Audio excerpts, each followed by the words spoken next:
स्वागत है आपका। मैं हूं आपके साथ इंद्रजीत कौर और इस वक्त की हम आपको सबसे पहले हरियाणा और हिमाचल की सभी खबरें जो है वो रूबरू कराएंगे उनसे। और सबसे पहले बात करते हैं मौसम की, जो कि हिमाचल में पूरी तरह से बदला हुआ है। हिमाचल में भारी बर्फबारी हो रही है, जिसके चलते लोगों की मुश्किलें भी बढ़ गई हैं। शिमला की बात करें तो यहाँ बर्फबारी के बाद जनजीवन पूरी तरह से अस्त व्यस्त हो गया है। सरकार की ओर से किए जाने वाले पुख्ता इंतजामों के दावों की पोल खुलती नजर आ रही है। हालात इतने बदतर हो चुके हैं कि पानी, बिजली, दूध और ब्रेड जैसी मूलभूत सुविधाएं भी नहीं मिल पा रही हैं। सैलानियों के वाहनों को शहर में एंट्री नहीं दी जा रही है। हालांकि बागवान काफी खुश दिखाई दे रहे हैं।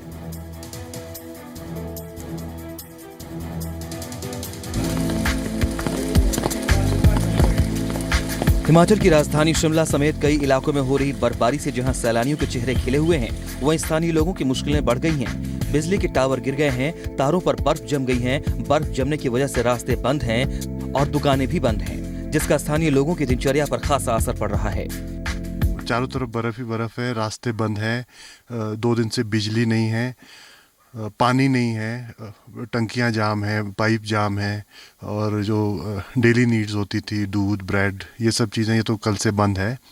जिस तरह से आज सड़कों का हाल है, मुझे लगता नहीं कि आज भी ये सब रिस्टोर हो पाएगा। बर्फबारी की वजह से पहाड़ों पर जिंदगी थम सी गई है, लेकिन प्रशासन का दावा है कि वो हालात को नियंत्रित करने की कोशिशों में जुटा हुआ है। प्रदेश के मुख्य सचिव वीसी फारका के मुताबिक तमाम रास्तों से बर्फ हटाने का काम जारी है। साथ ही बर्फ की वजह से बंद हुई सड़कों की रिपोर्ट्स भी मंगाई जा रही हैं। तो हमने सभी जिला प्रशासन, सभी संबंधित अधिकारियों को निर्देश दे दिए हैं कि जहां भी मशीनरी संभव हो वहां मशीनरी खड़ा करें, जहां लेबर से खोल सके लेबर लगाए। तो सबको डायरेक्शन दे दिया है और अभी भी मैं सुबह से मॉनिटर कर रहा हूँ। हिमाचल में इस बार वर्षों बाद इतनी बर्फबारी हुई है, जिसों पर बड़ा असर देखने को मिल रहा है। शिमला और मनाली में भी कुछ पर्यटक बर्फबारी में फंस गए थे, लेकिन अब उन्हें रेस्क्यू कर लिया गया है। लेकिन प्रशासन और आम लोगों की चुनौतियां अभी खत्म नहीं हुई हैं। Bureau report, C media, Shimla. एक तरफ जहां बर्फबारी ने लोगों की मुश्किलें बढ़ा दी हैं, तो वहीं बागवानों और किसानों के चेहरे खिले होते हैं। ये लोग इस बार अच्छे मुनाफे की उम्मीद कर रहे हैं। लंबे अरसे बाद वादियों में हो रही बारिश और बर्फबारी के बाद धर्मशाला में भी ठंड बढ़ गई है, जिसका लोग अलाव और चाय की चुस्की के साथ मजा ले रहे हैं। वहीं स्थानीय कारोबारी इस दौरान अच्छे मुनाफे की उम्मीद कर रहे हैं, तो किसान अच्छी फसल की उम्मीद से भर गए हैं। लोग ठंड के मारे, पहली ठंड है और अच्छी ठंड है, इसके कारण घर में बैठे हुए हैं ज़्यादातर लोग। और शाम को सुबह से बारिश हो रही है, जो कि काफ़ी अच्छा लग रहा है कि बारिश की काफ़ी दिनों से इंतजार थी आम लोगों को भी और ज़्यादातर किसानों को। मन तो कर रहा है बस आग के सामने बैठे रहे और काम कुम करने का कुछ भी मन नहीं कर रहा है, घर से निकलने का मन नहीं कर रहा है। धर्मशाला में इन दिनों बड़ी संख्या में सैलानी वादियों का दीदार करने पहुंचे हुए हैं। यहाँ बर्फ की चादर में लिपटी वादियों में इन्हें खूब मस्ती करने का मौका मिल रहा है, जिससे ये बेहद खुश और उत्साहित हैं। बहुत जबरदस्त सब हमारे साथ है, पूरी फैमिली हम आए हुए हैं, खूब एंजॉय कर रहे हैं। हम देख सकते हैं टेम्परेचर इस वक्त -1 चल रहा है। ठंड की वजह से कोई दिक्कतें आ रही हैं? लोग यहाँ पे घूमने आए थे और उसके बाद स्नोफॉल शुरू हो गया। उसके बाद हमने बहुत ज्यादा एंजॉय किया। यहाँ पे अभी देख सकते हैं स्नोफॉल हो रहा है, हम बहुत ज्यादा एंजॉय कर रहे हैं। धर्मशाला जहाँ तिब्बती शरणार्थियों के बौद्ध मठ के लिए मशहूर है, वहीं दूर तक फैले धौलाधार के पहाड़ और त्रियुंड पीक की ट्रैकिंग हमेशा से सैलानियों को आकर्षित करती रही है। लेकिन इस वक्त तो सबसे बड़ा रोमांच है यहाँ हो रही खूबसूरत snowfall. Bureau report, C media, धर्मशाला। तो आपने देखा, सैलानी खुश हैं, व्यापारी भी खुश हैं और बागबान भी खुश हैं। वहीं हिमाचल प्रदेश में हो रही बर्फबारी को मुख्यमंत्री वीरभद्र सिंह ने पहाड़ों के लिए फायदेमंद बताया है। हिमाचल प्रदेश इन दिनों बर्फ की सफेद चादर में लिपटा हुआ नजर आ रहा है। जहां देखिए वहीं बर्फ ही बर्फ का आलम है, जिसका सैलानी भी मजा ले रहे हैं और बागवान भी स्वागत कर रहे हैं। खुद मुख्यमंत्री वीरभद्र सिंह भी वादियों में हो रही बर्फबारी को प्रदेश के लिए फायदेमंद बता रहे हैं। और आज बर्फ का आना बहुत जरूरी है। अगर बर्फ आएंगे पहाड़ों में तो नदी नालों में पानी होगा तो हमें पीने के लिए जल मिलेगा, हमारे खेतों को सींचने के लिए पानी मिलेगा। तो ये सूखा पड़ गया था, उससे मैं बहुत चिंतित था।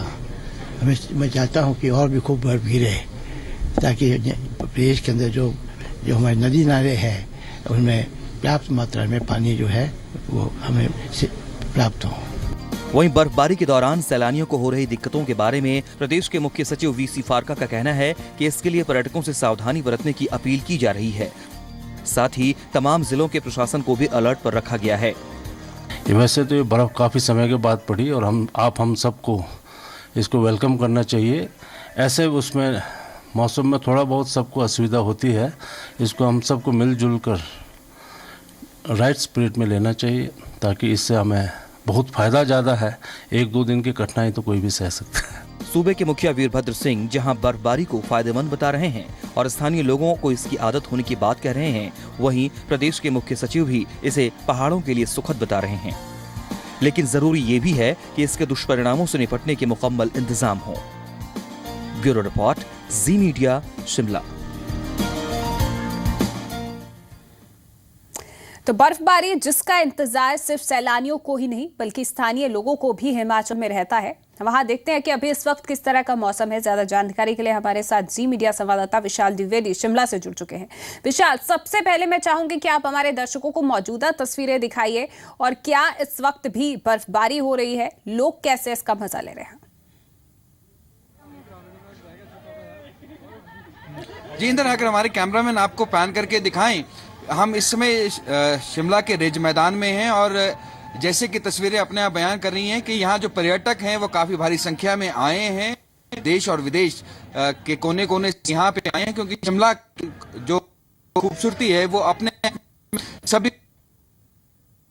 जैसे कि अभी जी पंजाब हरियाणा हिमाचल में रिपोर्ट भी आई थी जिसमें मुख्यमंत्री वीर प्रदेश के चीफ सेक्रेटरी हैं, वो बात कर रहे हैं कि इसको राइट स्पिरिट में लेना चाहिए। जो अवस्था है वो ये है कि शिमला के अंदर जो ट्रैफिक है उसको तकरीबन 4 किलोमीटर पहले ही जो पर्यटकों की गाड़ी है उसको उतार दिया जाता है। छोटे छोटे बच्चे और जो लोग हैं, बुजुर्ग भी आए हैं इस बर्फबारी का आनंद लेने के लिए, वो तकरीबन 4.5 या 5 किलोमीटर पैदल चल के आ रहे हैं इस ठंड में। और क्योंकि बर्फ कल पड़ी थी तो अब इसमें बर्फ में चलना थोड़ा कठिन हो गया, क्योंकि इसमें फिसलन ज्यादा हो गई है। हमारे साथ कुछ यहाँ पे पर्यटक भी जुड़े हैं, मुझसे भी बात करने की कोशिश करते हैं। आप कहाँ से आए हैं? I am from Chandigarh. आप यहाँ पे आए हैं, बर्फबारी का आपने आनंद लिया। पहले तो ये आनंद कैसा रहा, और दूसरा आपको क्या क्या दिक्कतें आई हैं यहाँ पे आने के लिए, और किन किन चीज़ों का आप समझ रहे हैं कि किन किन चीज़ों का अभाव है? Actually firstly I just want to tell you that कि जैसे तो मैं आई हूँ, I just feel so awesome while visiting in the Shimla. This is my first time and I love the snow here and there. And if you are asking about me कि मुझे क्या क्या दिक्कतें आई हैं, दैट वाज कि मेरी बस काफ़ी 10 किलोमीटर्स पहले रुक गई एंड मुझे वहाँ से यहाँ तक पैदल आना पड़ा है। So then also and even I haven't got the room also, so it's all about. तो इंदर, ये कुछ जो स्नोफॉल देखने यहाँ पे जो पर्यटक आए हैं और काफी भारी संख्या में पर्यटक आए हैं, वो ये दिक्कतें महसूस कर रहे हैं। जी बिल्कुल विशाल, इन सैलानियों को दिक्कतें जरूर आ रही है, लेकिन फिर भी तस्वीरों में हम देख सकते हैं कि सैलानियों के चेहरे जरूर खिले हुए हैं। वो यहाँ के मौसम का आनंद लेने के लिए इतनी कठिनाइयां पार करके भी जरूर पहुंच रहे हैं यहाँ पर। तो किस तरह से वो मजा ले रहे हैं अब?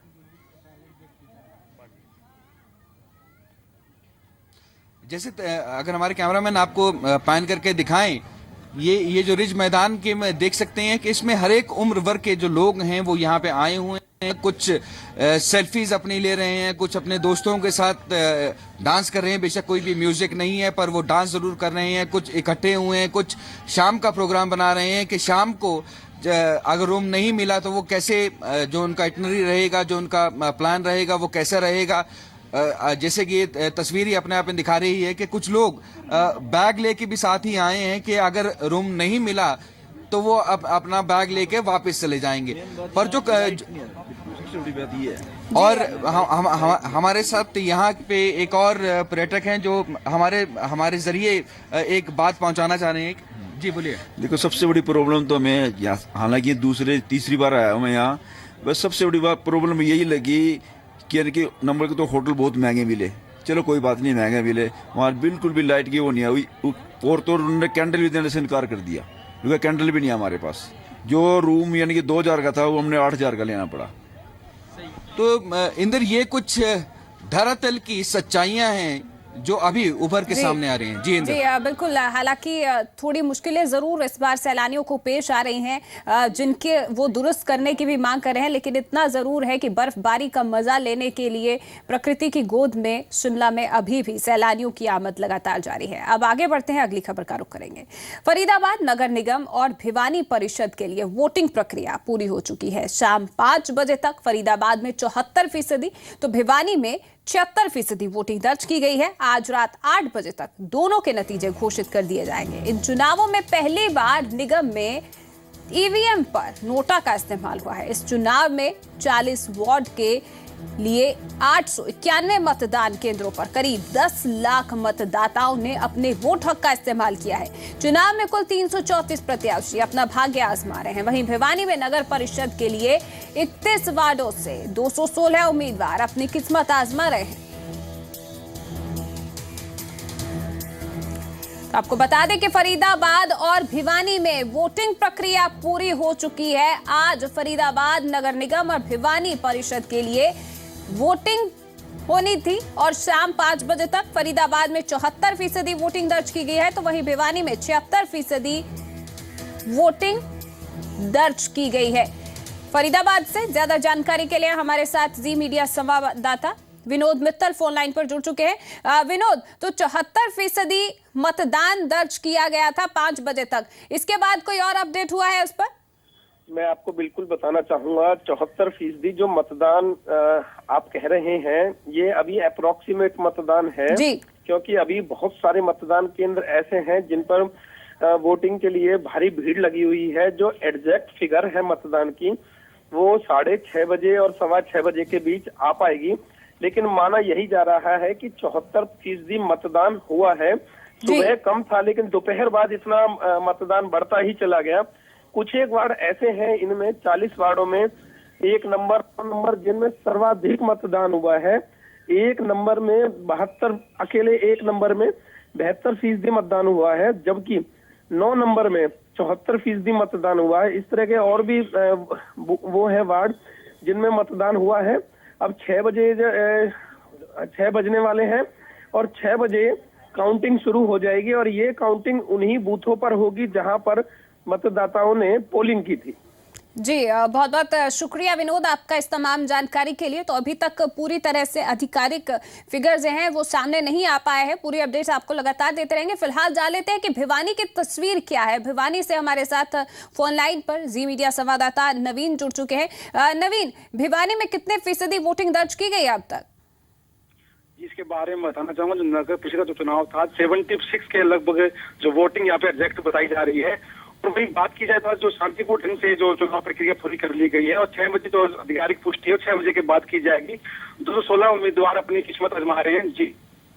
जी नवीन, लेकिन मैं एक पूरी तस्वीर की मैं चाहूंगी कि आप हमारे दर्शकों को बताएं कि कौन से ऐसे वार्ड थे जहां पर ज्यादा वोटिंग हुई है या फिर कौन से ऐसे वार्ड थे जहां पर अब तक जो है कम वोटिंग फीसदी दर्ज हुआ है। जिसके बारे में बताना चाहूंगा, जो अभी तक जो 1 और 2 नंबर 3 नंबर जो वार्ड है उसमें 80% के लगभग वोटिंग हुई है, जिसमें 3-4 वार्ड ऐसे हैं जिसमें वोटिंग बहुत कम देखी गई है। जी बिल्कुल। तो बड़ी संख्या में आज लोग मतदान करने के लिए निकले भिवानी में। बहुत बहुत शुक्रिया आपका इस तमाम जानकारी के लिए। तो आपको बता दें कि भिवानी में 31 वार्डों पर जो है आज वोटिंग हुई है। 216 उम्मीदवार जो है यहाँ से अपनी किस्मत आजमा रहे हैं। पूरी अपडेट हम आपको लगातार देते रहेंगे। आपको बता दें कि भिवानी के नगर परिषद चुनाव में वार्ड नंबर 10 में 2 महिला फर्जी वोट डालते हुए पकड़ी गई। विपक्ष के एजेंटों के आपत्ति करने पर दोनों महिलाओं को फर्जी वोटिंग करते हुए पकड़ा गया। दोनों महिलाओं को पुलिस ने हिरासत में ले लिया है। पुलिस दोषियों के खिलाफ कानूनी कार्रवाई का भरोसा दे रही है। सर, क्या कहना चाहोगे? फर्जी वोट डालने के लिए जाती हुई 2 महिला बूथ के अंदर जा रही थी, जिनको एजेंटों ने ऑब्जेक्शन किया है, जिनको बाहर ले जाया गया है। फर्जी वोट डालेगा उसके नियम अनुसार कार्रवाई की जाएगी। इलाहाबाद में धर्म और राजनीति पर व्याख्यान माला कार्यक्रम का आयोजन हुआ और कार्यक्रम में राज्यसभा सांसद डॉक्टर सुभाष चंद्रा भी अतिथि के तौर पर शामिल हुए। और इस मौके पर डॉक्टर चंद्रा ने कहा कि लोगों को अपने टैलेंट के हिसाब से शिक्षा लेनी चाहिए। कार्यक्रम के मुख्य अतिथि हैं डॉक्टर सुभाष चंद्रा साहब, हम पुनः तालियों के साथ आप हमको तो ये सिखाया गया कि बोले साईं इतना दीजो मति मूड समाए, मैं भी भूखा ना रहूं साध न भूखा जाए। तो इतना तो कम से कम सबको मिलना चाहिए, इस देश की जनता को मिलना चाहिए, गरीब लोगों को मिलना चाहिए। ऐसा भी विचार ये धर्म संसद करे, ये व्याख्यान माला में हो। जब वो होगा तब हम उनसे बात कर सकेंगे अपनी संस्कृति की, अपने संस्कारों की, अपने धर्म की और देश प्रेम की।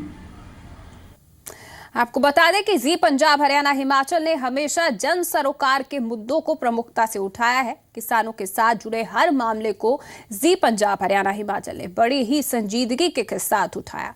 मामला चाहे किसानों की आत्महत्या का हो या फिर सीमावर्ती किसानों का। साथ ही जी पंजाब हरियाणा हिमाचल ने मंडियों में किसानों की परेशानी और कर्ज में फंसे किसानों की बात सरकार तक पहुंचाने की कोशिश की। जी पंजाब हरियाणा हिमाचल ने ग्राउंड जीरो पर जाकर किसानों से बात की और उनका हर मुद्दा प्रमुखता के साथ उठाया।